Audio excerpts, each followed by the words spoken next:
Hello everyone and welcome back to Zoo Crafting! I am Zookeeper Seri and we are here at my home in Zoodesia Zoo, and I have a very special announcement to make today. In case you guys didn't know, today is December 21st where I happen to live, and that means it is the 2-year anniversary of recording Zoo Crafting! So that means we have had almost daily episodes of Zoo Crafting for 2 entire years. 2 years!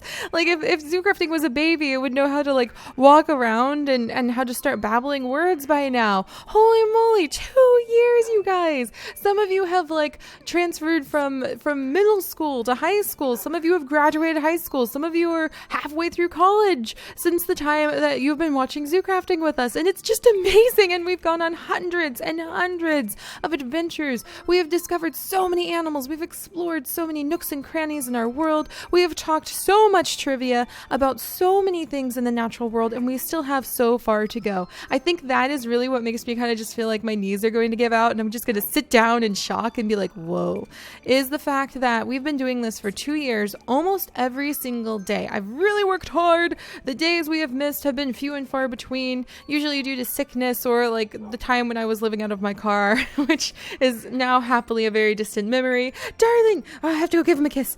Darling, it's been 2 years, darling. Darling, come back here. Which means it's almost been about 2 years. Yeah, it's been a long time. We've been together for about 3 years now. Oh my goodness. So it's kind of fun to know like Zoo Crafting correlates to the amount of time that Darling and I have been dating. We've been dating 2.5 years now. So, oh, that's just so exciting. No, maybe 3. Who knows? It feels like forever. I know, doesn't it, Darling? All right. Well, he might want to take a nap in here. So we'll leave him be because I have some things to show you guys over in the Garden of Eden, which many of you don't even know what the Garden of Eden is because I have neglected it for so long. So we're going to go look at that.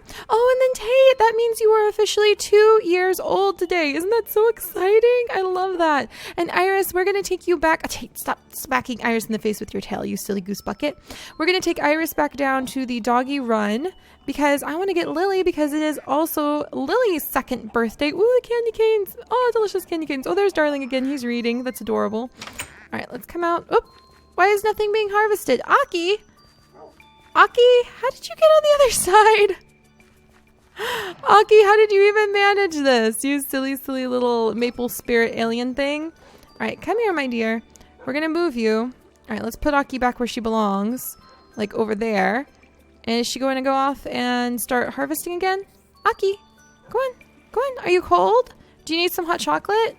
I can get you some hot chocolate. Are you feeling okay? Are you full up? Is that the problem? Oh, she was full. I see. Oh, I wonder if she was trying to get to some chest. All right, well, we'll help her out with that in the future. And I'll put all this away in here. Maybe we need to put more chests in the ground for her to be able to reach. So we'll worry about that in a little bit. But today is Tate's birthday. So Tate is officially 2 years old now.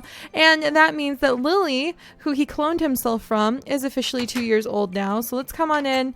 We're going to swap out some pups. Do. All right, Iris, you're going to stay here, my dear. And we're going to grab Lily. She is in wandering mode, so we're going to change her to following mode. There we go.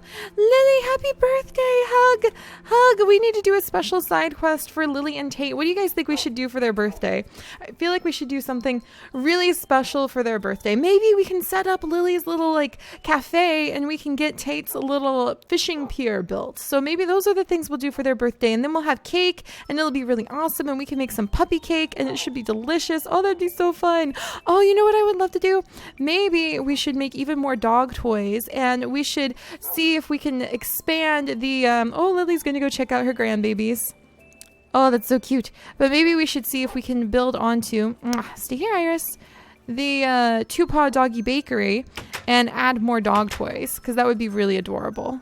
Or even build a whole new dog toy shop. All right, come on, you two. All right, Aki's leaving stuff on the ground again as usual. That's okay. She's just doing her Aki thing, so we won't worry too much about it. Holy moly, look at all those sweet potatoes. I'm going to be building that underground sorting system that'll lead into my pantry that you guys got super excited about. So that is definitely happening because holy moly, she just collects so much stuff, and it would be so nice if it was already sorted for me. But let's go up to the Garden of Eden because that is actually... Ooh, look at all the presents! Oh my gosh, this is so exciting. I can't wait for tomorrow. Oh my goodness, there's apparently family stuff somewhere in here? Oh no, it's just flipped up to let me know that there's mail over here. Oh, that's so cute. Oh my goodness, I'm not going to open or peek in them yet because it's meant for like Christmassy time. You know what I mean? But every 100 episodes in the old world, we used to go into our special garden and we would plant a tree. Come on, puppies. All right. Oops. I'm going to spoil the surprise. There's Nightlock. He is the guard of the Garden of Eden, just in case you guys don't know. There we go. We can just leave this open for a minute. He's a huge cat. Holy moly. But we would plant a tree in the Garden of Eden so that we could have a tree that represented the adventures we had been on for the last 100 episodes. And I have finally finished replanting the trees from the old world. I planted a tree to represent the 500th episode in season 1, which was the finale for season 1 in the old world. So I found a tree that represents that.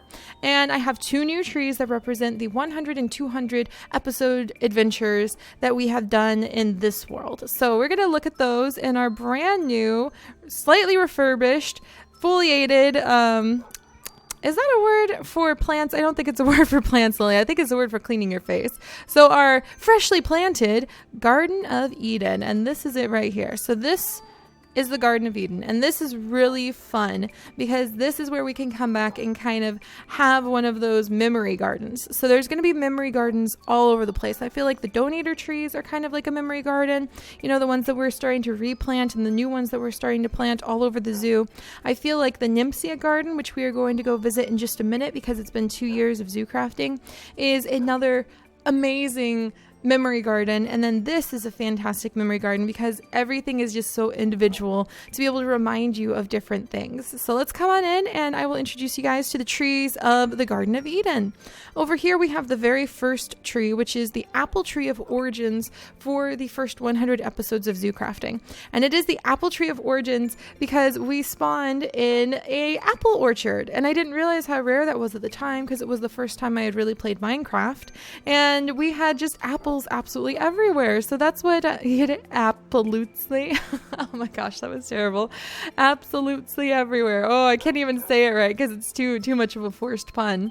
But that's what these apples represent, are the first 100 days of doing zoo crafting when I first decided, Tate, to do a daily series. And you guys might be wondering, Seri, why do you do zoo crafting every day other than to share fantastic adventures with us?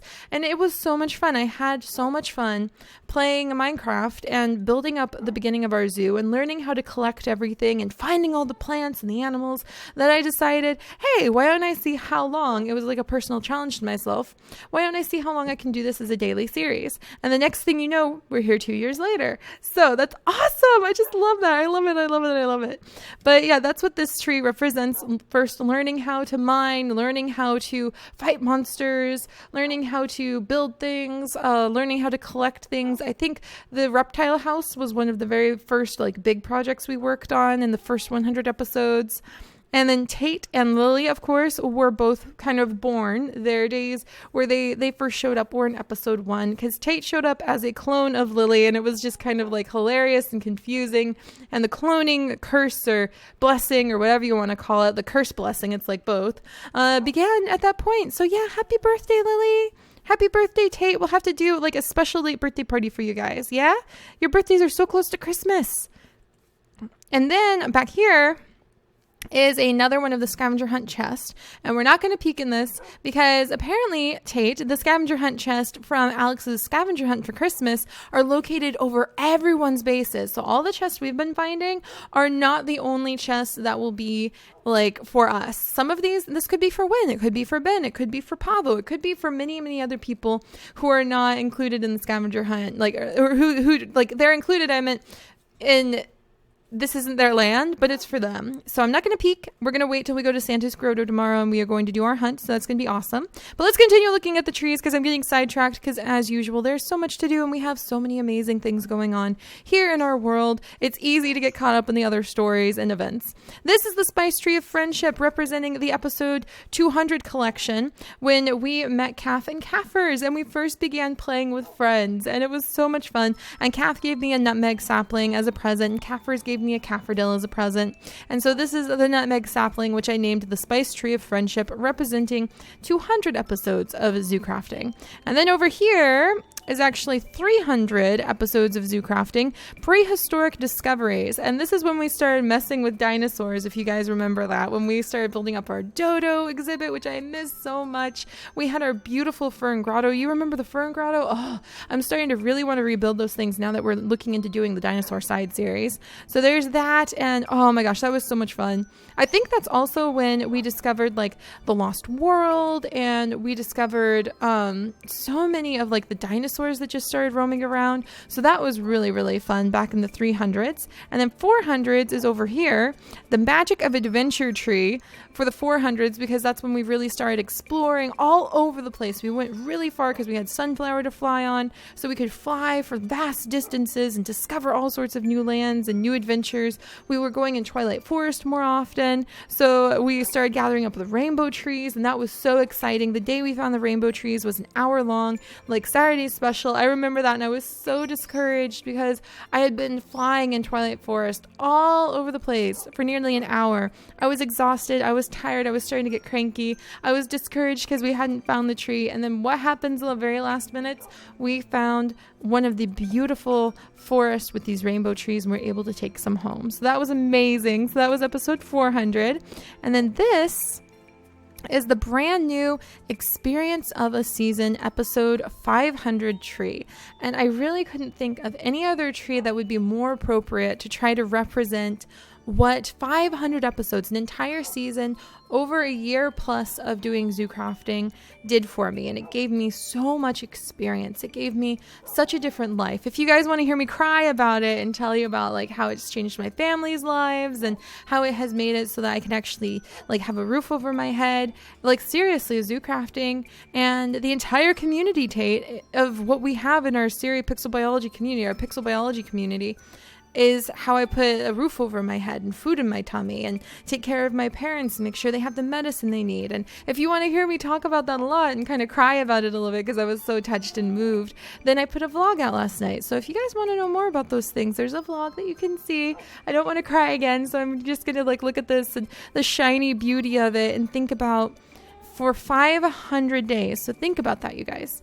My life changed that much in 500 days. I'm pretty sure if you decide to do anything, learn how to play the guitar, go on a walk so you can get fit, start knitting something, read a book a day if you could pull that off, like write a page for a book a day. If you do those things for 500 days, anything for 500 days, it's gonna change your life. It really, truly is. And that's what I think about when I look at this beautiful glowing tree experience of a season, is that if you commit yourself to a schedule, if you commit yourself to really like pushing through, to really like imbuing some sense of discipline, you're going to change your life somehow, and it's going to be absolutely amazing. So that's what this represents to me, is the way you have the ability to transform your life if the circumstances are there, and if you are able to just keep doing it. So don't ever forget that.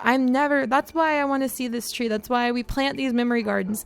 And so I can look at this and I can never, ever forget the way that you can change your life by doing something awesome. Right, Lily and Tate? All right, well, they're coming over to show off another little corner of our garden. So I've put down a whole bunch of like beautiful clovers and bushes, and I'm thinking we might start putting down like the specialty plants. Like, oh, think about it, Tate. When we start going on adventures with our friends, what if we start like getting a special flower to represent like a big fun adventure that we did? Like, say if, Win and Asia Mara and I all like jump into the Twilight Forest and we have an amazing day in Twilight Forest one day, then I might like snag a mayapple or something and give it a special name and a spot in our memory garden here, our Garden of Eden.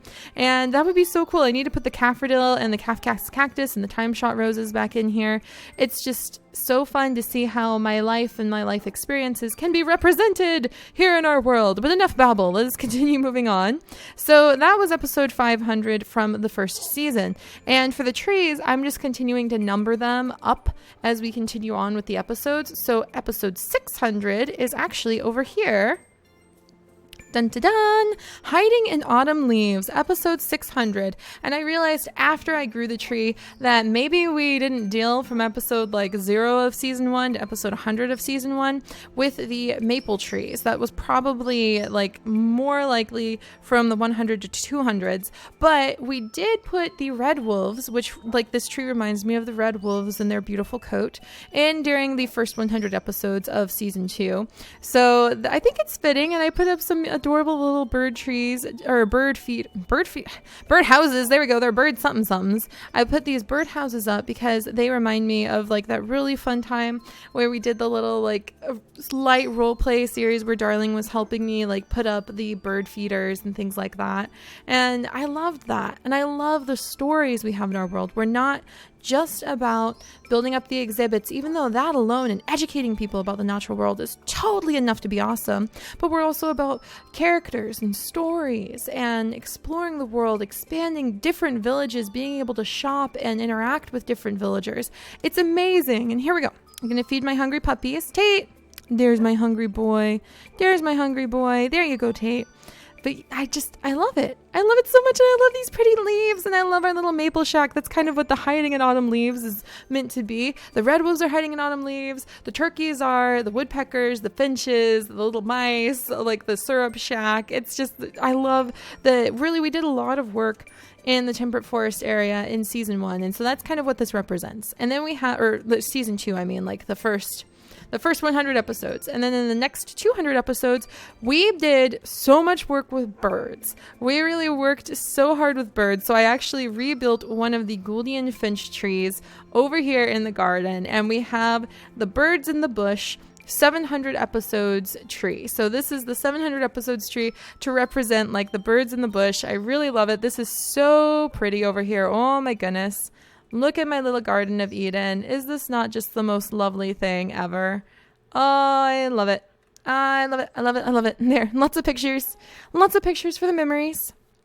But yeah, I rebuilt the tree that we built down in the Australian bird aviary because it just seemed so fitting. And so it's really exciting to know that we might move from trees you can actually find little saplings and grow and put them anywhere to building trees like the essence berry tree and building this tree to represent the adventures we've gone on. And I'm really excited about the idea of gathering special plants to represent other adventures too. So that's going to be really fun. I can't wait. I mean, when you look at them, 7 trees, each tree representing 100 episodes, it just blows my mind. And I cannot wait to see what the next 100 episodes is going to take us to. What season 3 and episode 701 to 800, if you're looking at all of them lined up, is going to take us with adventures. So this is going to be so awesome. And look, you can see our beautiful tree of illumination from over here, which I really want to start being able to go over to more often. I would love to have, wouldn't it be perfect to have a whole bunch of little flower shop stalls under there where we could buy flowers from NPCs who sell them there. But now, my friends, we are going to go over to the Nympsia garden. And that is where I'm going to show you guys how the Nympsia garden has grown. And most of you guys probably don't even know what the Nympsia garden is or what it represents. Come on, Lily and Tate. I know you can teleport out of there. But the Nympsia garden is meant to represent all of you. It is meant to be a place that stands in and gives just a beautiful flower face to all of you. And I'll explain that in just a minute. No, Mr. Goat, you can't eat whatever they just dropped. Oh boy. Oh, it's a diamond on the ground. Let's gather it up. That's so cute. Lily, Tate, you guys got a diamond and you got cake and pork for your birthday. What a wonderful birthday present. Thank you so much, villager. Look at this. Lily, Tate, you've got birthday presents. It's so awesome. All right, come on, guys. We'll go eat these at the Nympsia garden. Nope, back off, Mr. Goat. These are their birthday presents. I made a new path, and we are headed to the Nympsia garden from this path. So it goes to Zomberry Village. Eventually, Zomberry Village will cover this entire area too, most likely. And then it comes on up this path. I really need to rescue that poor cow. I bet he doesn't even know what he's doing over there. Oh, and there's a German Shepherd up there, so we'll probably rescue that German Shepherd in the future too. So up the path we go, and this path will actually take you down here and lead you, if you want to go, up to the Tree of Illumination. And I really love the idea of having just a whole bunch of little flower stalls down here with like little flower sellers when we start getting the village more established. That's going to be really cool. But this is a sacred sapling that we got in episode 50. We grew it in episode 50 of season 1 of Zoo Crafting, and then it bloomed, I believe, episode 100, perhaps? No, maybe episode 200, but it bloomed, yeah, probably episode 200, perhaps. It bloomed way back then, and that was amazing. Come on, Lily and Tate. And then down here, this is a very, very special garden that we don't come to too often. I need to come to it more often. We're just always so busy. But this is the Nymphaea garden.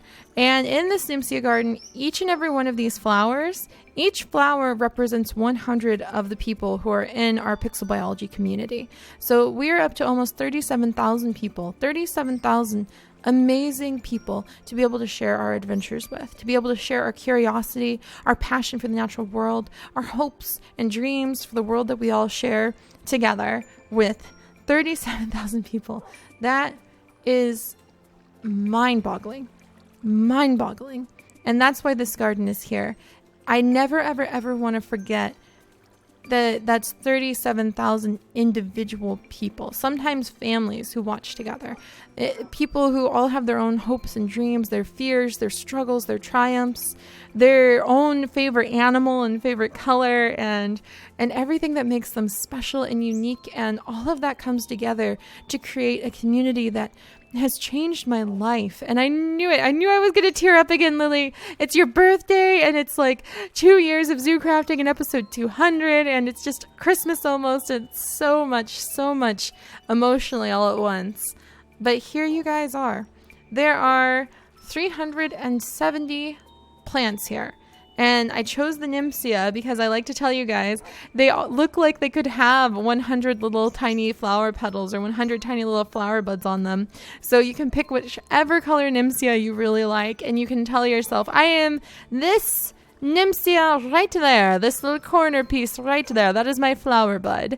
And you can just realize, like, look around as much as this is for me to look at, and realize that this is a garden of people that I need to take care of. I need to be aware of their needs, their dreams, their hopes, their passions, their curiosity. I need to be aware of their unique parts of life that they're in. I need to be aware of how I treat them, of how I interact with them. It's to humble me. That's why this garden is here. And to bring me joy, because it makes me think about how big our community is and how many people I get to try to share like knowledge of the natural world with, how many people I get to try to share some of the education, some of the values of caring about nature that I hope can go forward, and you can carry those into life and change your life and the lives of others and the life of the whole planet with it. Like, those are big, ambitious dreams, but I don't think I could dream anything smaller than that, because it's such a important thing to do. And that's what this garden is here for. So we have a little chest back here past the waterfall, or past the little beautiful fountain. Ben helped me install the little fountain spurters. And in this chest is the book and quill. And each Nymphaea flower represents 100 of our amazing, curious members of the community. And it'll tell you like when we planted more flowers and when we added to it. And it's just mind-boggling, Tate. It is just mind-boggling. And I'm going to get better about visiting this place, maybe talking a little bit about you guys and your curiosity. That's the other thing. Think about the creative force we are together. We can change the world in so many ways. Look at those two swimming in there. We can change the world in so many ways. And just the curiosity that you guys all have, and the ideas that you contribute in the comments, and the way we built that up in our world, in our zoo. It's just fantastic. I love it. But I won't continue to babble on too long. Like I said, I did a vlog where I really talk about the more in-depth details of how you guys have changed my life, and I cried a little bit because I was so touched, Lily, so touched. But I wanted to show you guys the Nymphaea garden has grown. The Garden of Eden has grown. It's an amazing time, Tate. We have accomplished some major milestones, and I'm so proud of all of us for what we've done. And I just cannot wait to continue to share our adventures together and continue to see where we go and what we do. And there is going to be so much to do, Tate, so much to do in the zoo as usual. And we're going to keep going on adventures. We're going to keep learning. We're going to keep discovering, building, growing, like cooking, planting, adding new members to our family and zoo crafting and in our community. And it's going to be amazing. And I cannot wait to share it with all of you guys. So until the next adventure, you guys, I will see you all later. I hope you're all having an amazing day. And thank you so, so much for 2 fantastic, absolutely transformative years of adventure together. I hope you are all having a wonderful day, and I will see you later. Bye-bye.